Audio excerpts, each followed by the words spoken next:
Morning, everybody. It's Clayton McGuire here in Amherst, Texas, doing the morning Jesus calling.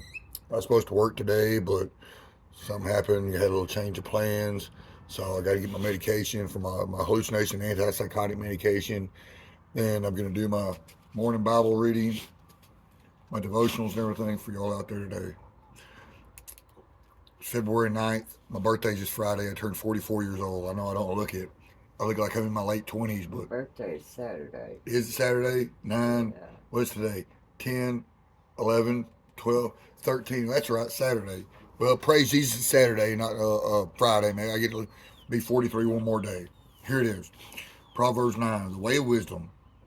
Wisdom has built her house. She has honed out her 7 pillars. As you know, 7 in the Bible, that's God's lucky number, right? That's what everything is, mostly 7 or 12, 7 or 12. Or, well, sometimes.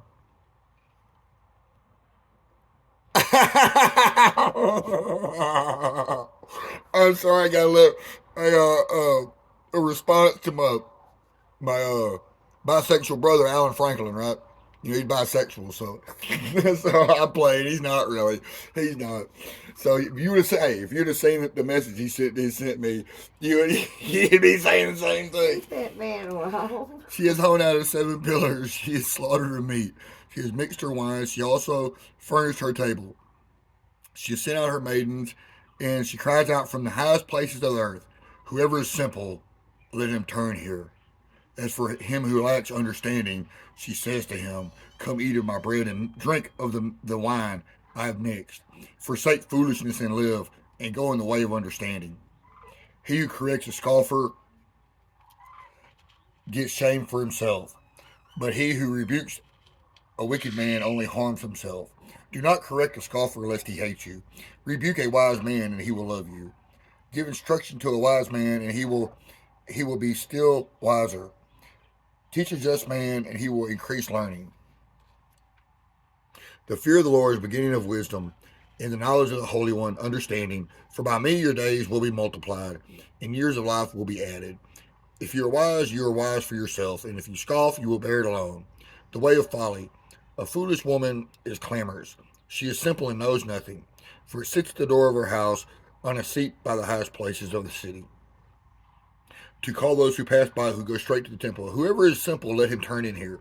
And as for him who lacks understanding, she says to him, stolen water is sweet, and bread eaten in secret is pleasant.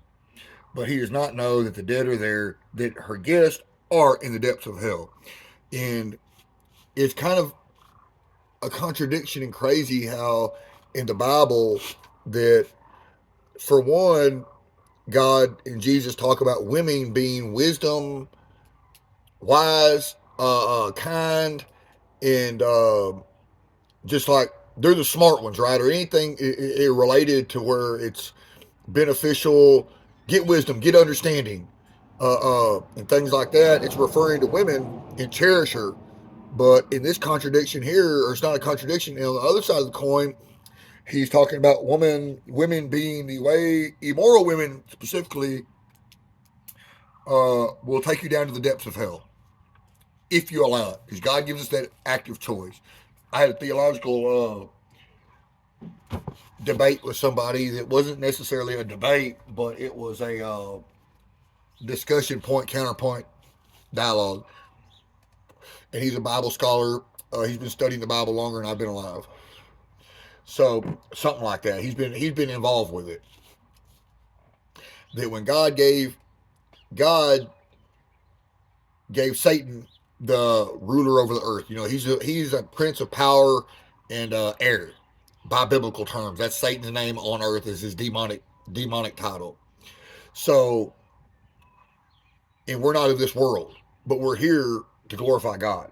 So, whenever Jesus had fasted 40 days and 40 nights, and Satan said, I'll give you this whole kingdom, this real manifested kingdom. He used alchemy and manifested a whole kingdom with followers, worshipers, all that. Temples, sacred temples just for Jesus. If you'll bow to me, and you don't have to die. You can live forever right here in your own kingdom. And he said, I rebuke you, Satan, behind me. Well, see, the thing was, I heard a Protestant preacher in Dublin, Ireland on Rediscover Church podcast on the Jesus Pod app, and he's saying that how God willingly gave authority to Jesus, I mean to Satan over Jesus. But I don't necessarily believe it's that. I believe he gave him dominion because Satan was already down here before we came, before the fall. Apparently he influenced Adam and Eve. So he already had dominion and power over the earth. But when Jesus was put here, Emmanuel, God with us, he put the other superpower on earth, and that was Jesus Christ in God form. I mean, in human form. So you can't give Satan dominion over something if you give it to humans to till the land, plus you give it to Jesus as your God. So you're actually giving. What he actually did was he gave himself. He tested himself. He tested himself essentially. The tire's flat. Essentially. Yeah, I know. Why didn't you park it over there? I don't know, but I'm gonna get some air out there to it. No, I'm doing that right now. So,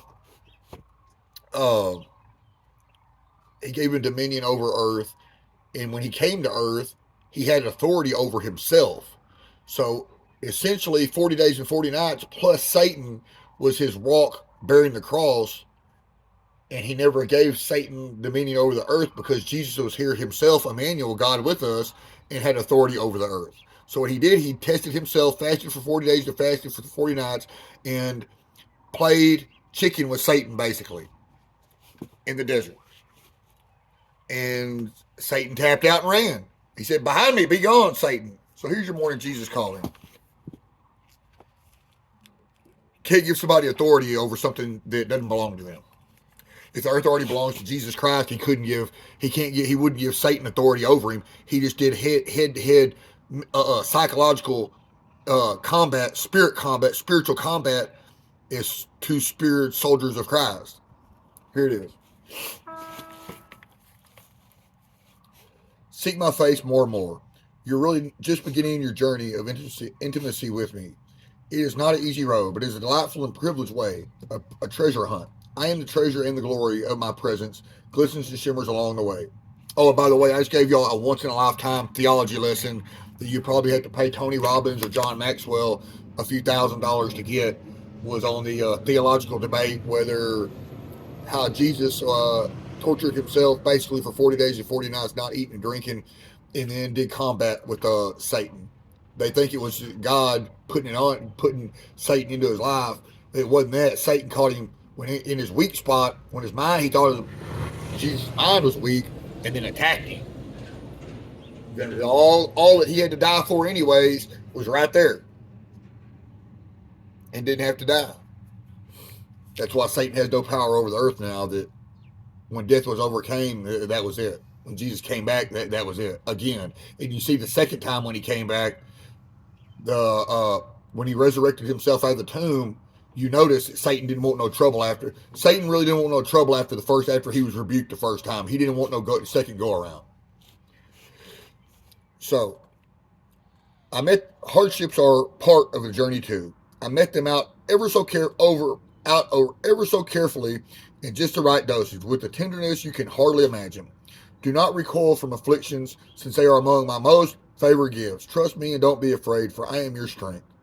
And it is a cross-reference to Epistle of Paul, the Old Testament, Isaiah, 2 Corinthians, and Psalm 27, when David is when he's pleading out for God after he was being tortured spiritually. Let's look up the 2 Corinthians, because I think it might have been on the marriage. I'm not for sure. Where one man has one woman and one woman has one man. Dear God in heaven, this is Clayton McGuire. I come to your prayer asking you forgiveness of my sins and where I failed you. Please take care of all the women and children, protect them from sexual predators. Please take care of all the people in prison, especially in solitary confinement, good Lord. Take care of Mesareka Willington and Naman Mashi overseas, one in Uganda, one in Faisalabad, Pakistan. Take care of everybody out there. Take care of my family. and all my extended family and friends that have became family. And all these things I ask in Jesus Christ's name. Amen.